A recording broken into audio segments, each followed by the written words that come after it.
I kept I kept dialing this number in the last 30 minutes since we saw it online. It's, it's a magic number, honestly. I'm surprised. I will introduce myself because I'm a journalist. Oh, okay. My name is Olu Phillips, Olu Phillips. and I work with Channels TV. You, I you work with work with, I work with Channels Television. oh, channels. Yes, sir. Okay, that's a reliable one. Okay, so I'm gonna be very straight about this. I mean, we've heard the things and seen the things that are trending on social media. I'm just gonna ask based on the things I saw in the last few days of coverage, and I'm gonna ask questions that are very direct, and I'll be pleased if you can provide us with answers to the utmost of your sincerity, sir. Tonight, first of all, there's been what has been described as a Black Tuesday owing to shootings, sporadic shootings, cases of fatality and injuries. First of all, what's your take on this when you heard this? I was shocked. I was amazed. Knowing fully well, I have the history of being an activist and an unrepentant protester in the past. And used the statement yesterday, appealing to the conscience of all Nigerians, all the protesters as well. And I sided with them that what they are doing is right. And they have the right to free speech, freedom of association, and freedom to complain. I've done it before. But that they should please call off the protest. That is how I ended my release. You have a copy in channels. And suddenly tonight, I had a call that army had attacked Nigerian soldiers, had attacked the protesters. I was shocked. So, in the process of making all of these inquiries, I started picking numbers. Usually, if I don't have your name, and you imagine, you are talking to me now. If I don't have your name, I won't pick your number unless you come through my PA. It's a personal line.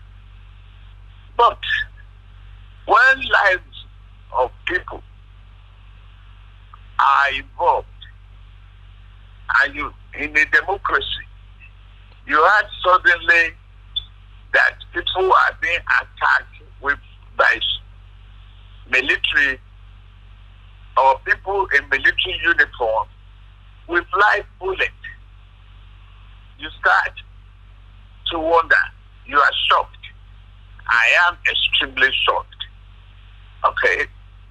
And ready to complain to the highest level. If you follow a bit of the tones and the tonation and the pain in the voices of the people who spoke on this number earlier, it is one of frustration, anguish, and a lot of accusation. Beyond being shocked about these outcomes tonight or late last night, because it's already in the wee hours of the mornings, Yes. beyond being shocked, what are you saying to the Nigerian youths as far as this time is concerned? What do you think should be the next step for government?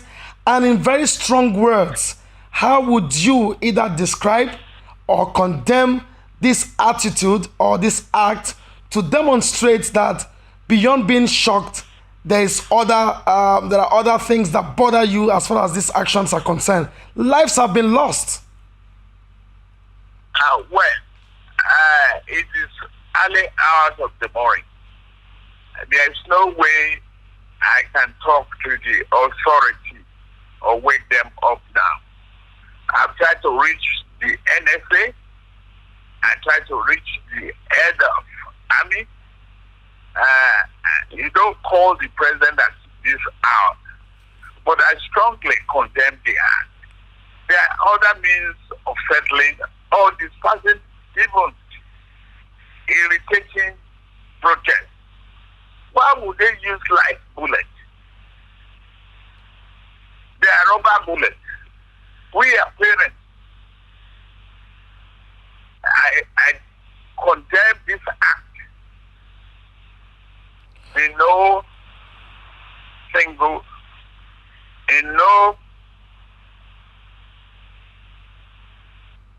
supporting manner. Let me take you.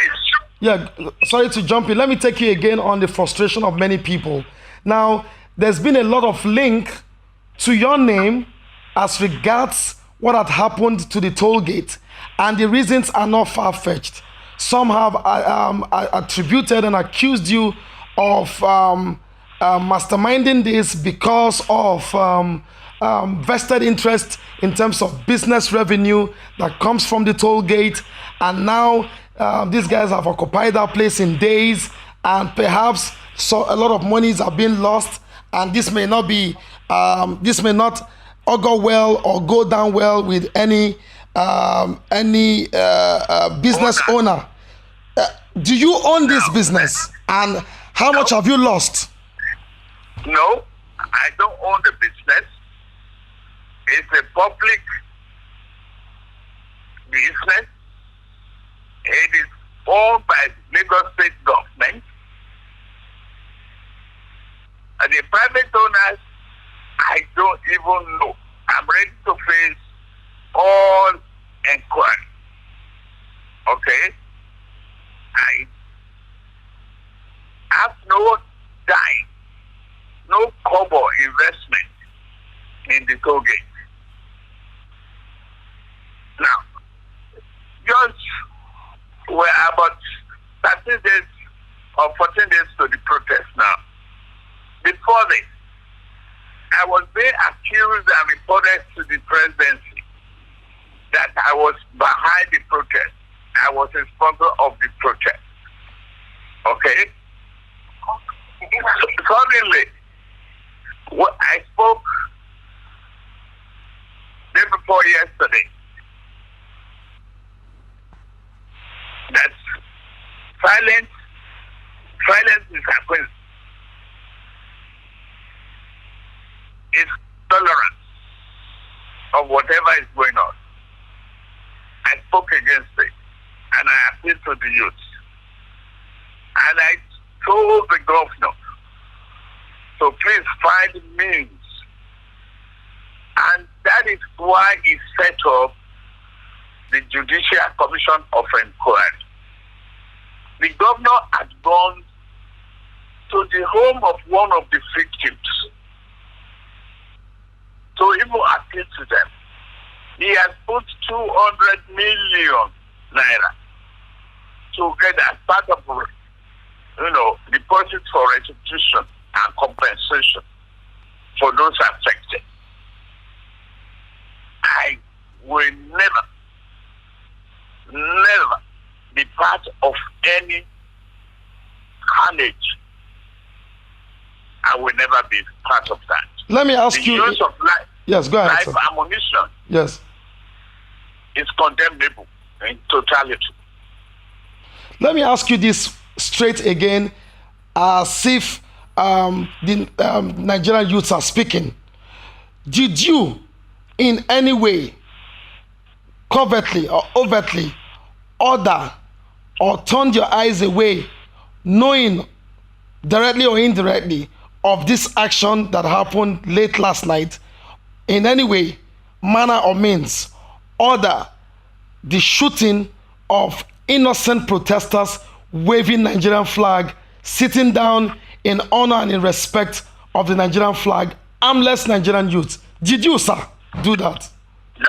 I said no, capital no, and several times no. How can I be part of that, remotely or otherwise? It's not possible. Maybe you are just knowing me.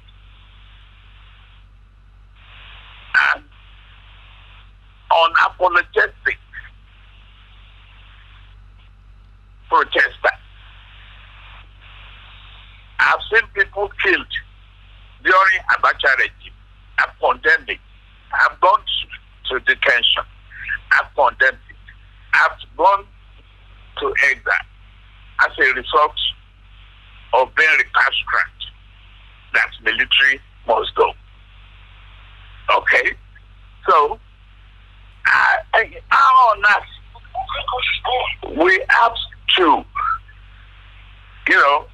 the protest that we tolerated for 13, 12 days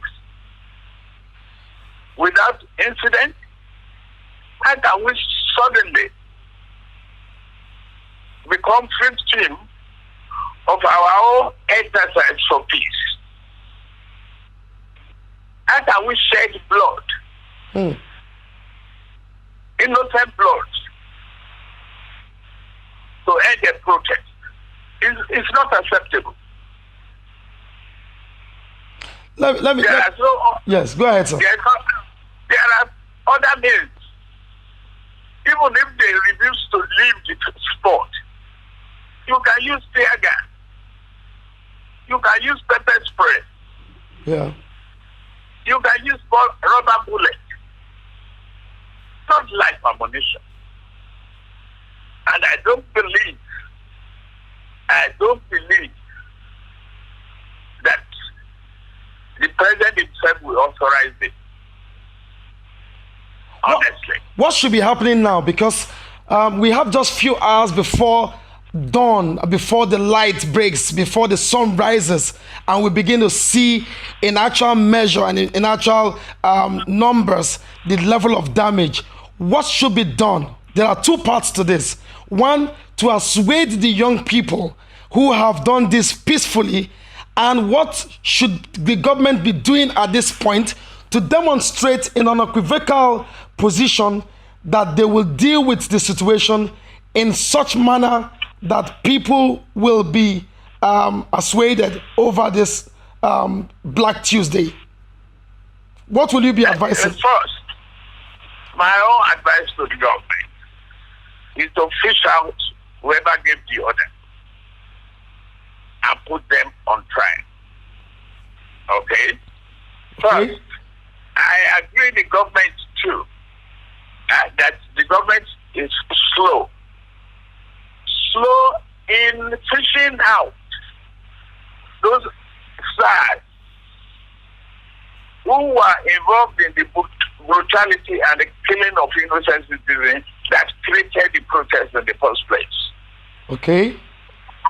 Up to now, I'm expecting that they would have arrested one or two of them and go into the what they call a room trial and inquiry.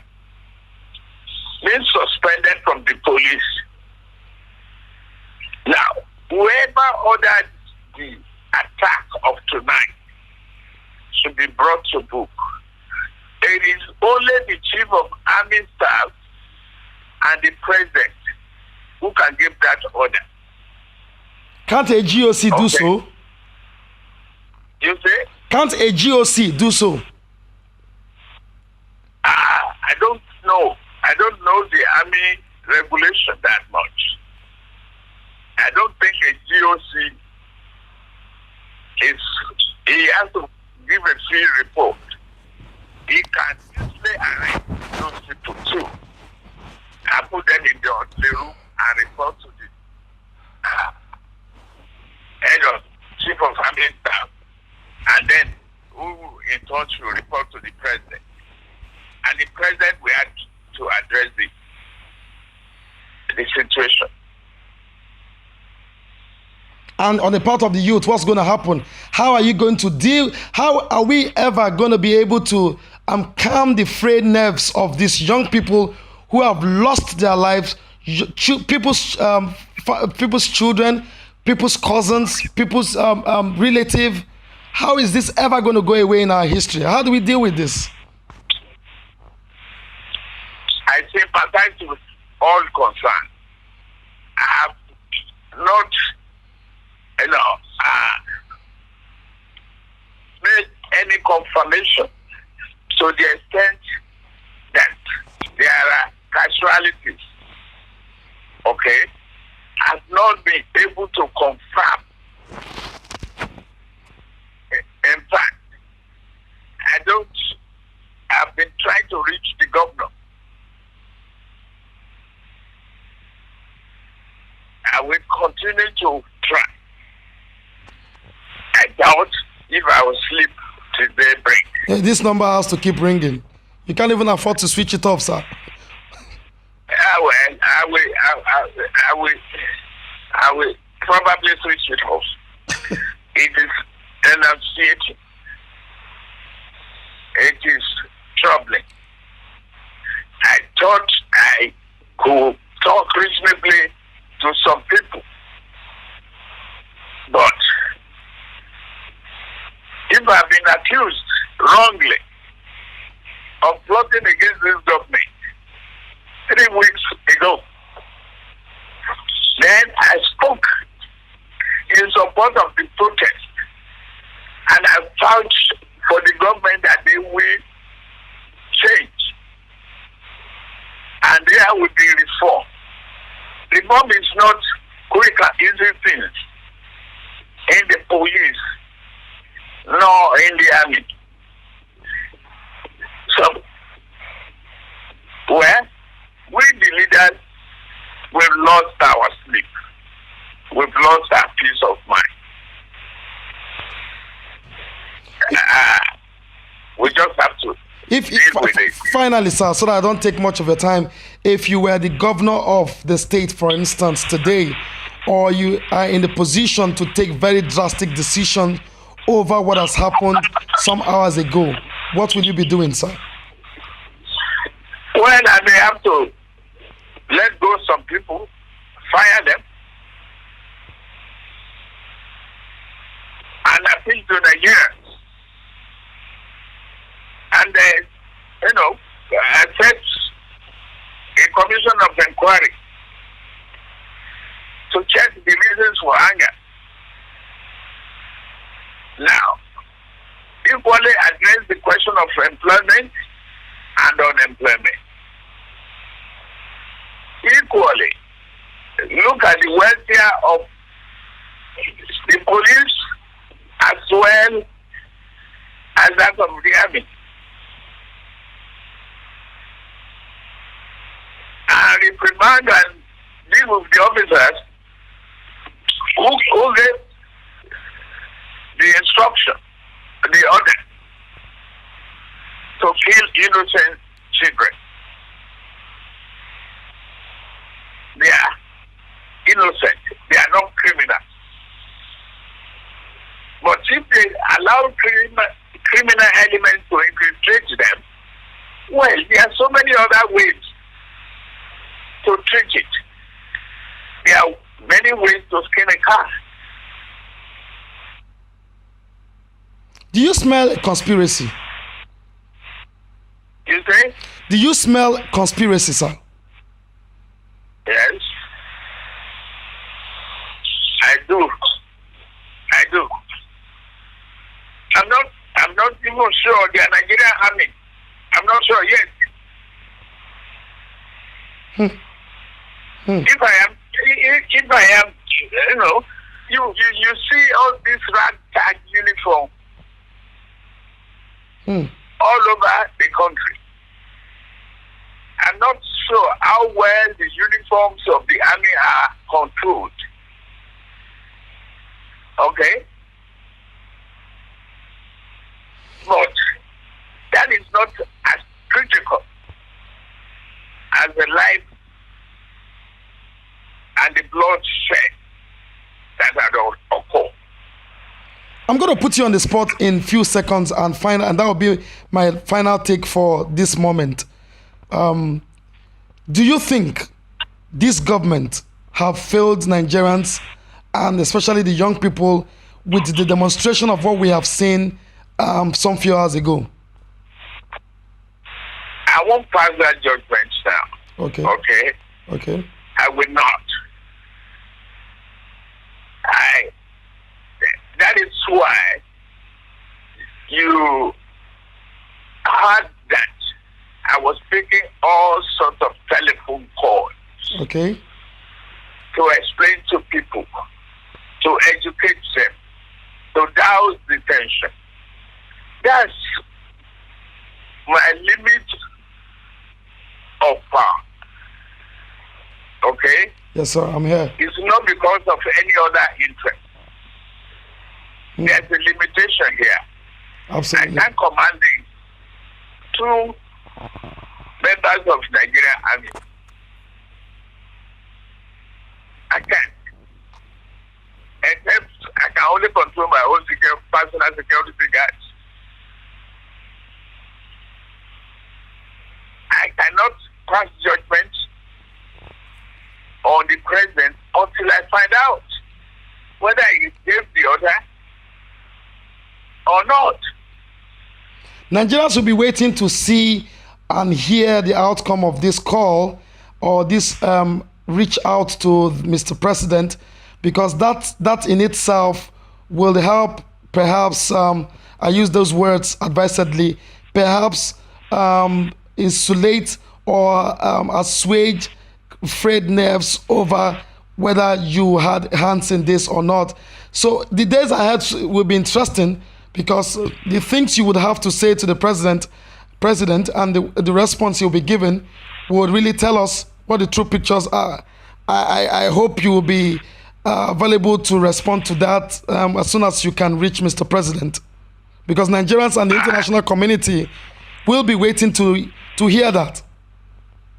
I believe even before I reach it, the president, the chief of army and others who are being accused will have their response ready. I believe they should. I condemn the act of killing, shooting innocent protesters. I condemn it in its entirety. I must thank you very much for spending these 20 minutes responding to some of these very pressing questions. And I'm sure by the time we shoot it out there on our station, we'll be able to bring some clarity to the issues that are unfolding, which will continue to unfold in the days ahead. Thank you very much, sir, for taking this call, sir. You are welcome. Let's pray for our country. Let's build a united country. Let's pray for peace and harmony. God bless Nigeria. God bless you. Thank you, sir. Thank you very much for your time. Thank you. Yes, sir. Bye. Thank you. Yes, sir. Bye.